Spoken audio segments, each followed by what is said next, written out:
Bonjour, je me présente, je m'appelle Brigitte Lagarde, je suis enseignante en adaptation scolaire spécialisée en autisme. Avril, c'est le mois de l'autisme, donc en collaboration avec mon école, l'école régionale Brenda Milner à Châteauguay, je vais vous présenter quelques petites capsules pour vous faire mieux connaître l'autisme et surtout mieux vous faire apprécier les personnes autistes autour de vous. Alors, c'est parti!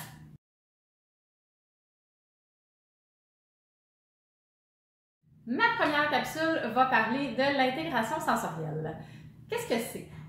Plusieurs personnes autistes vont être hypersensibles. Ça veut dire qu'elles ressentent les sensations beaucoup plus que nous, neurotypiques, ou certains sont aussi hyposensibles. Donc, par exemple, vous avez sûrement déjà vu des personnes se promener avec des coquilles anti-bruit sur les oreilles. À quoi ça sert? Ça sert à couper le son ambiant pour permettre de mieux se concentrer sur la tâche à exécuter. Pourquoi?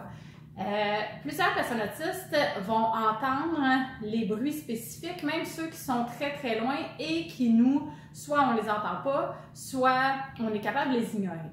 Un bon exemple, c'est le bruit des néons. On l'a tous déjà entendu, si on est proche, si on se concentre, on entend une petite vibration, on entend un petit bzzz. Mais nous, on est capable de fonctionner avec ça, c'est pas grave.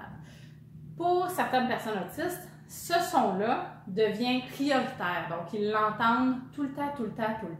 Et donc, c'est difficile de se concentrer sur la tâche qu'ils ont à faire parce qu'ils doivent se concentrer sur l'intégration sensorielle. Ils doivent se dire, je sais que j'entends ça, c'est fatigant, mais c'est pas là-dessus qu'il faut que je me concentre, c'est sur la voix de mon enseignante en avant, par exemple.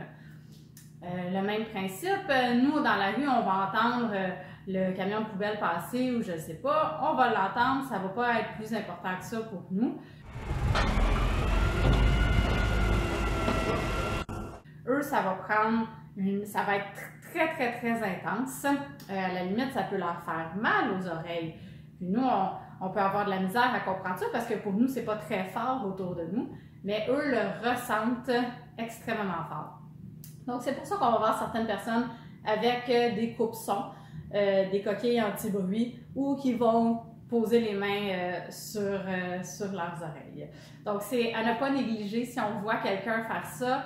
Il n'est pas en train de se plaindre pour rien, c'est pas des caprices, c'est vraiment de la façon dont il intègre l'information sensorielle qui est en train de rentrer.